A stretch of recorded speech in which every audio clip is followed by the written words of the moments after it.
dia mbola faly hatrany miaraka amintsika ao anatin'izao fampahirezana foy izao hivavaka isika.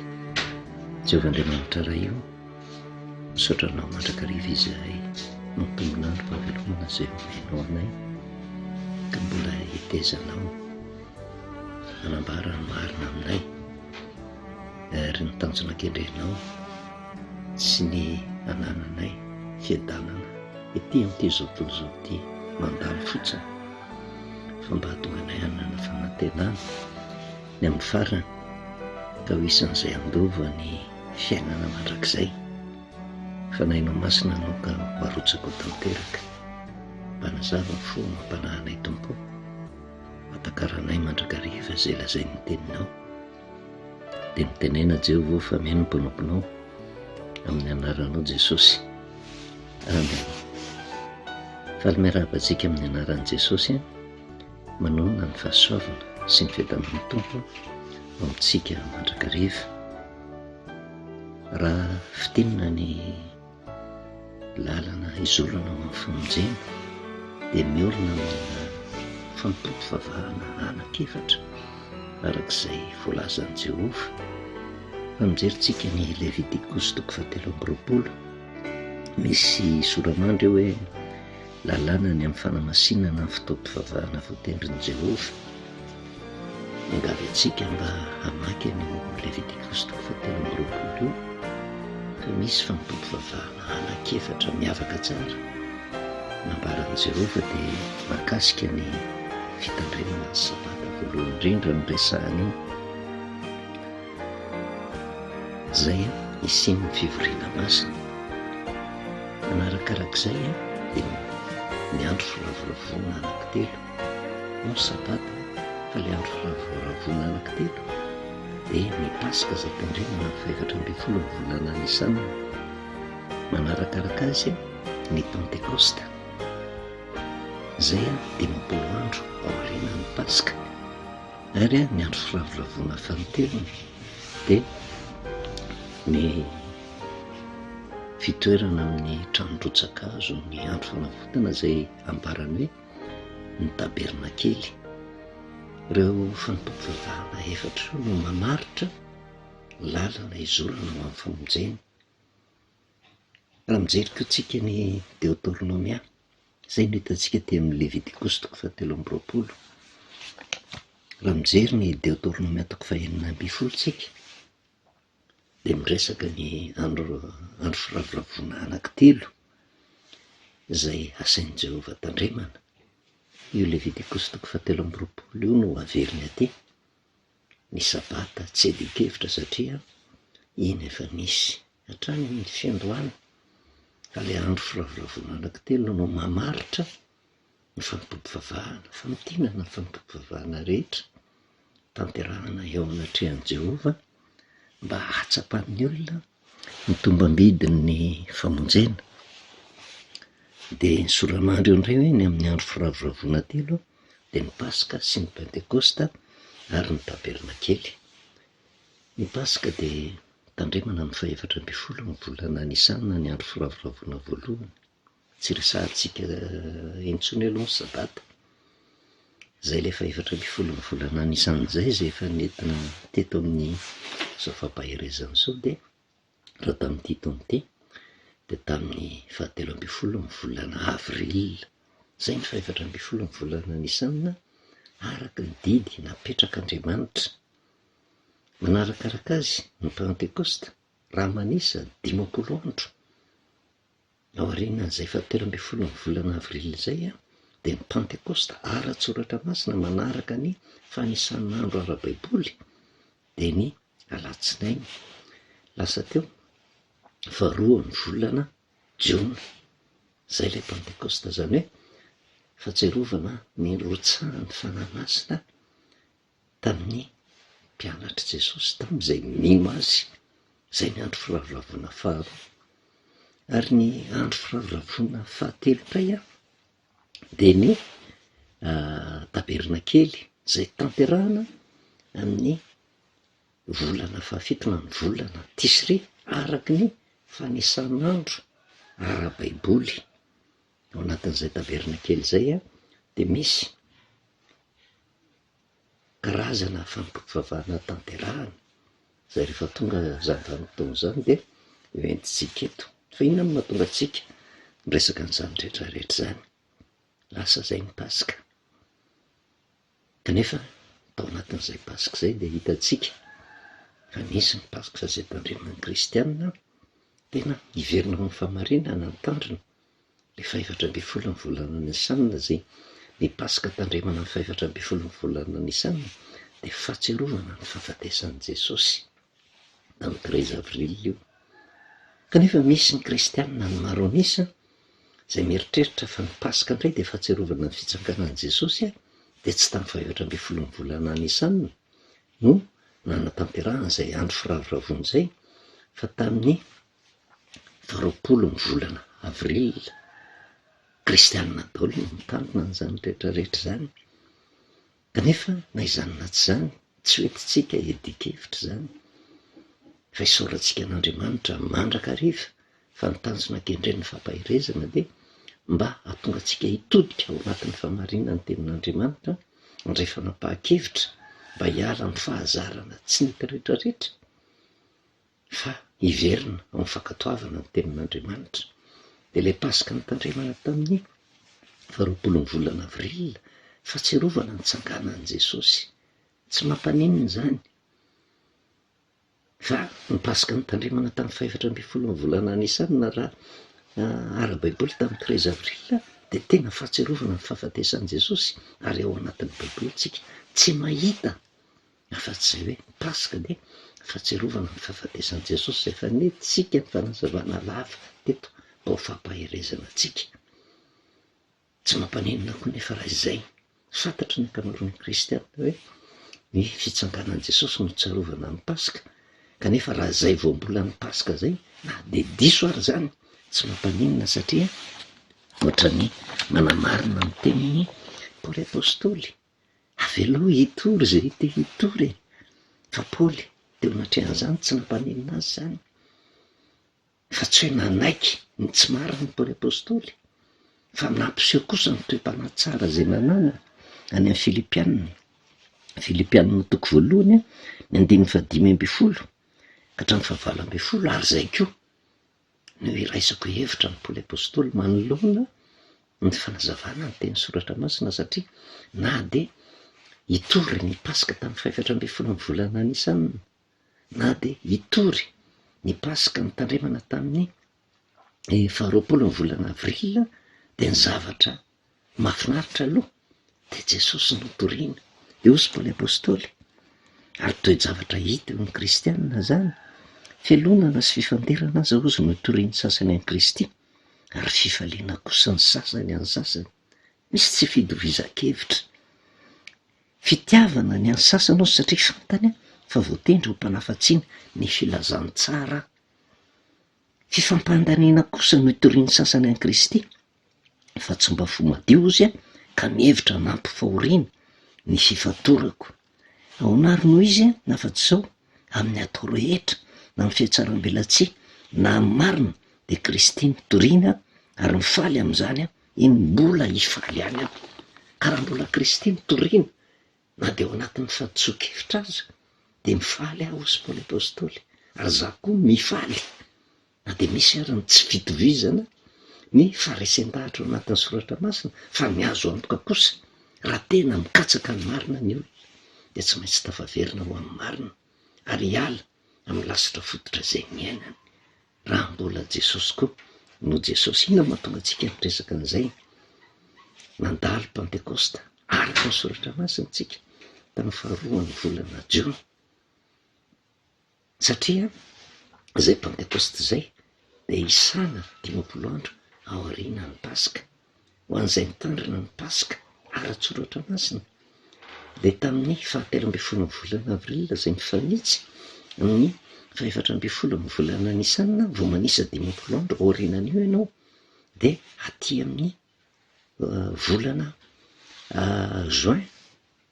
2 ny volana juin ny Pentekosta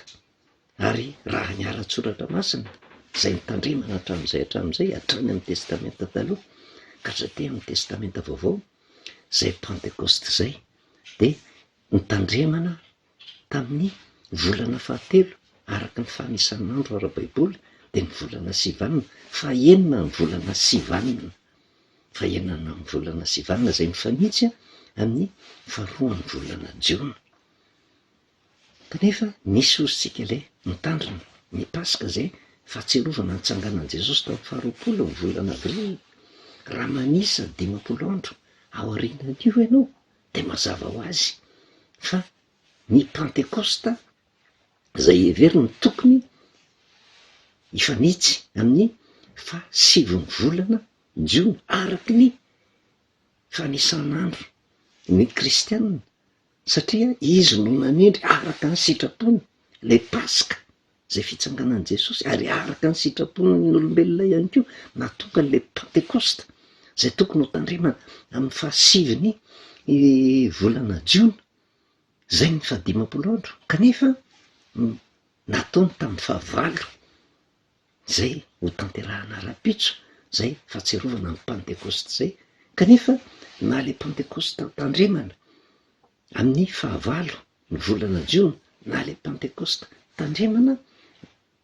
zay efa lasa tamin'ny faharoa ny volana jiona, de fahatsiarovana filatsahana ny fanahy masina. Tsy ady hevitra amin'izany tsika fa miombona mpanahy amin'ny tenin'ny Paoly apôstôly ihany,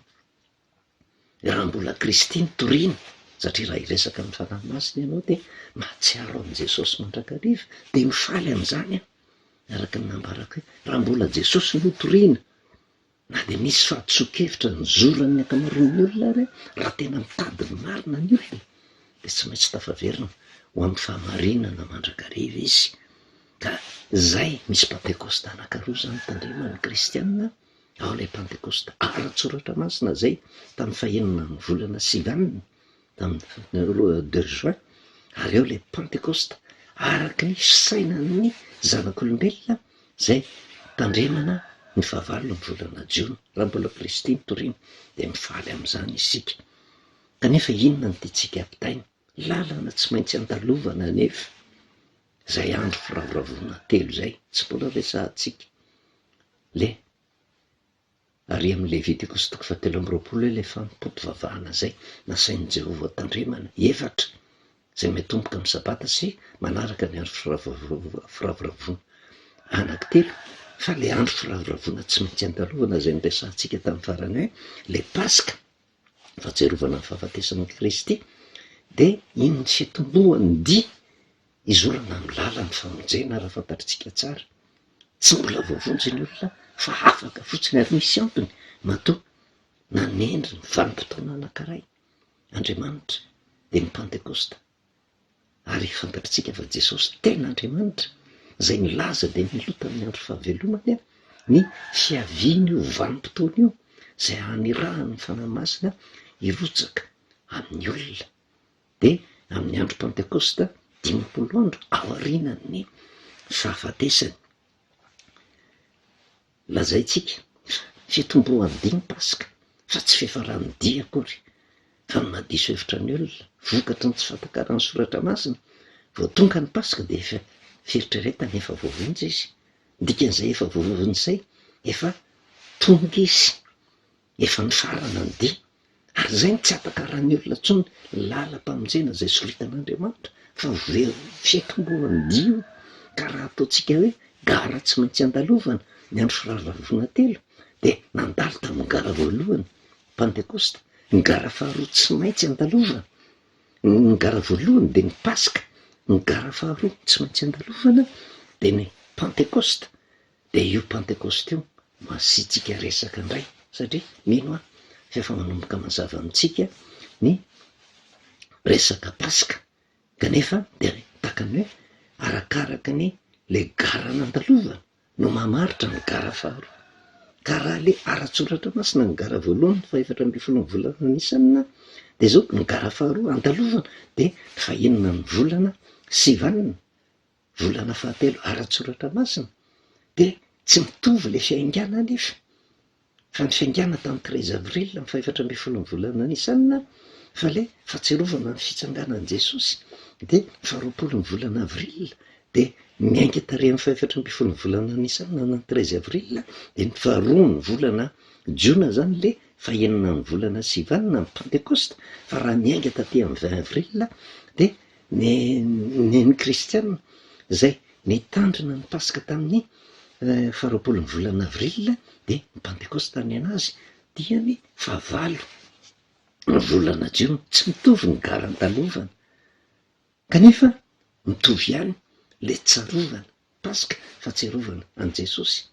Raisitsika am'izay na ho fahafatesana na fitsanganana. Pentecoste nefa itovizana de ty